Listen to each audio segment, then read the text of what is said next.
panjang antara Rasman Arif Nasution dan Hotman Paris Hutapea di Pengadilan Negeri Jakarta Utara masih berlangsung panas. Dalam sidang yang berlangsung pada Selasa 3 Juni 2025 kemarin, Rasman hadir sebagai terdakwa laporan pencemaran nama baik yang dilayangkan Hotman Paris Hutapea. Dalam sidang yang mengagendakan mendengarkan kesaksian ahli dari jaksa penuntut umum, dua ahli yang dihadirkan yaitu Effendi Saragi sebagai pakar pidana ITE serta Andi Widianto sebagai pakar tindak pidana cyber. Menurut Rasman, saksi-saksi yang dihadirkan Hotman Paris di persidangan justru akan membuat kasus ini semakin terang benderang. Sebenarnya kalau Hotman cerdas,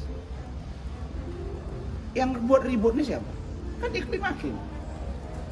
Ketika dia dengan Hotman, dia bilang Hotman diduga melecehkan dia. Bahasa saya diduga ya, bahasa dia tidak. Dan saya beritahu penjelasan kemarin di persidangan, si Iklim Hakim nggak bisa bantah. Orangnya ada di tim hukum saya ini. Nah, kemudian ketika dia dengan saya, dia bilang bahwa saya menyuruh dia untuk mengakui seolah-olah dia dilecehkan. Padahal yang bicara itu adalah Iklim. Nah, pertanyaannya, hulunya di siapa? Hulunya ada di Iklim. Tapi karena Hotman bersikukuh untuk ini saling buka, ayo saya layani. Dan sampai dengan persidangan yang kemarin, alhamdulillah, mulai dari pemeriksaan Hotman, saksi fakta Hotman, ahli dia, sampai pemeriksaan saya untuk terdakwa Iklim Hakim. Alhamdulillah semuanya mengkerucut bahwa satu, perbuatan Hotman Paris terhadap Iklim Hakim dalam dugaan pelecehan kita yakini dapat dibuktikan. Yang kedua, bahwa kata diduga bukan merupakan tuduhan. Ini yang kita pahami. Yang ketiga, bahwa apa yang saya tuturkan sama dengan yang saya maksudkan. Berikutnya, bahwa ada surat kuasa yang diberikan oleh Iklim Hakim kepada saya, termasuk surat pernyataan. Artinya apa? Bahwa kuasa itu jelas tulisannya, dugaan pelecehan seksual. Saya kira clear sampai di situ. Maka dalam kaitan ini, minggu depan saya akan hadir sebagai terdakwa, Iklim Hakim sebagai saksi. Ini makin kita buka lagi, lagi terang benderang apa sebetulnya percakapan mereka. Sidang ini 2/3 sudah selesai. Tinggal 1/3 lagi. Giliran kami, fakta atau ringan yang meringankan dari saya saksi Ade Charles, kemudian ahli, kemudian nanti akan ada tuntutan, lalu kemudian pledoi, lalu kemudian putusan. Dan ini semakin seru karena inilah sebetulnya substantif dari masalah yang sedang terjadi di Pengadilan Negeri Jakarta Utara. Begitu. Seluruh saksi ahli dan fakta dari Hotman satu-satu beruntung. Kenapa saya katakan rontok? Contoh, saksi fakta Hotman, Hana Pertiwi. Hana Pertiwi, dia mengatakan kejadian itu berubah-ubah. Di mana dia lihat pertama? Apakah di Pacific Place atau di dalam mobil? Itu nggak jelas. Begitu juga dengan Mikianto. Nah, kemudian Hotman sendiri, kalaupun saya lakukan itu, kan suka sama suka. Artinya ada perbuatan itu. Masuk ahli bahasa dia, Andika Duta Bahari, mengatakan bahwa menduga adalah kata dari tindak lanjut dari orang yang memberi informasi. Dan menduga itu artinya yang bertanggung jawab orang yang menyampaikan informasi diduga untuk kita menduga.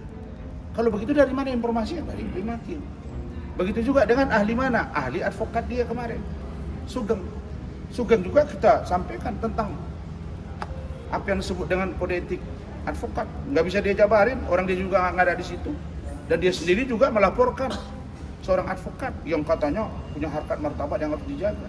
Berikutnya siapa lagi? Dari dia ahli digital forensik. Digital forensik, dia justru tidak memeriksa handphone dari Iklim Hakim. Jadi apa yang mau dia periksa? Masa dua terdakwa satu handphone doang yang diperiksa, satu lagi enggak? Tapi itu menguntungkan saya, iya, karena semua percakapan itu ada di saya dan tidak bisa di counter oleh saudara Iklim Hakim. Baru yang terakhir kemarin, yaitu ahli pidana Bapak Dr. Effendi Saragih. Selama ini saya appreciate kepada beliau, respect. Sekarang enggak lagi. Karena dia mengatakan diduga itu adalah tuduhan. Kalau begitu, besok Mabes Polri, Jaksa Agung atau Kejaksaan Agung, Kementerian ke KPK dan lain-lain menyatakan rilis, membuat rilis menyatakan diduga di proses hukum. Ini kan tidak linear dengan keilmuan yang kita pelajari. Baru yang terakhir kemarin ada seseorang bernama Andi Widiatno Emerson, katanya ahli pidana IT. Bicaranya ngawur, dia bilang keterangan dia yang lalu itu dianggap tidak ada, yang benar itu yang kemarin. Lah, kalau begitu yang di BAP dia yang kemarin itu yang membuat saya jadi tersangka. Dalam sidang berikutnya yang mengagendakan pembelaan dari pihaknya, Rasman pun siap memboyong sejumlah saksi yang meringankan. Setidaknya, Rasman menyiapkan sebanyak 9 saksi untuk menghadapi Hotman Paris Hutapea. Menurutnya, dalam persidangan nanti, saksi-saksi yang dihadirkan akan semakin menguatkan jika dirinya tak terbukti bersalah. Sudah, untuk saksi meringankan dari saya ada 9 orang. Jadi untuk saksi yang meringankan saya 6. Dalam hal ini di luar kementerian ya. Itu ada yang membuat surat kuasa, ada yang menyaksikan ditandatangani, ada yang memvideokan, ada yang memoto, kemudian ada yang mendampingi ketika dia preskon dengan saya di luar saya, ditambah dengan orang yang di kantor saya. Ditambah ahli bahasa, ahli pidana IT, ahli advokat, dan ahli pidana. Ini akan kami ramu telah tepat. Jadi untuk kami nanti akan buka-bukaan tentang iklima, tentang pengakuan, rekaman, percakapan, video.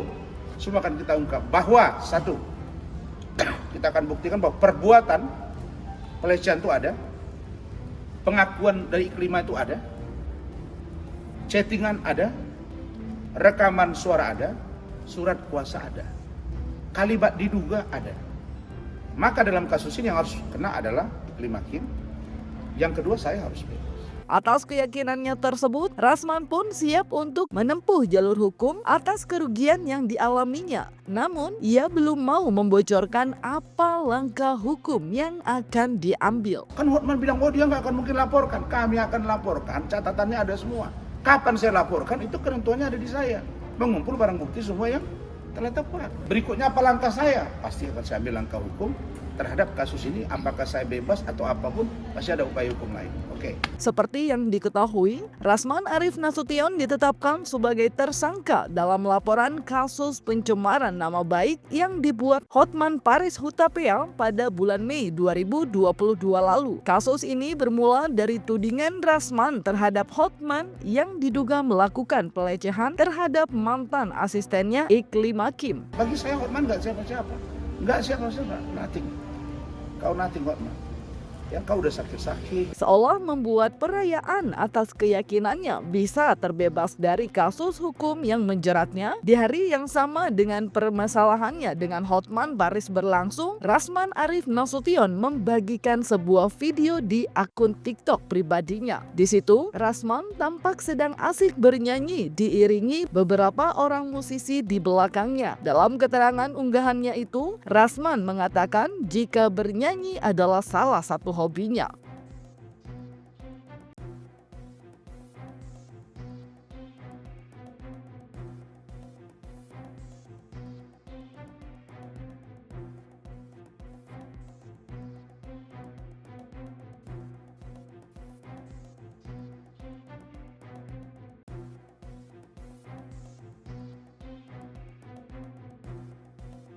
Selain membahas tentang kasus dengan Hotman Paris, Rasman Arif Nasution juga memberikan reaksi terkait pemberkasan Fadel Bajideh yang sudah dinyatakan lengkap dan siap disidangkan. Sebagai mantan pengacara Fadel, Rasman Arif Nasution mengaku prihatin dengan perkembangan kasus mantan kliennya itu. Sebagai bentuk dukungan moral, Rasman pun berniat untuk hadir ketika Fadel Bajideh menjalani proses persidangan. Dan saya insya Allah juga akan secara berkala akan lihat persidangannya, dan saya ingin juga tahu putusannya seperti apa.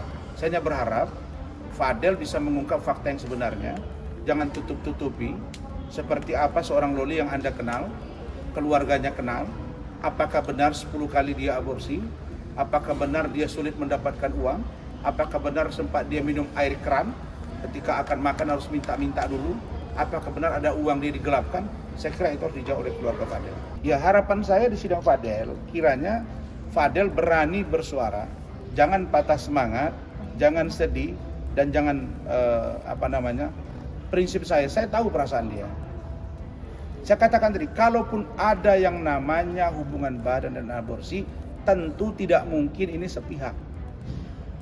Apalagi Loli punya masa lalu yang sudah pernah juga melakukan hubungan badan dengan laki-laki lain.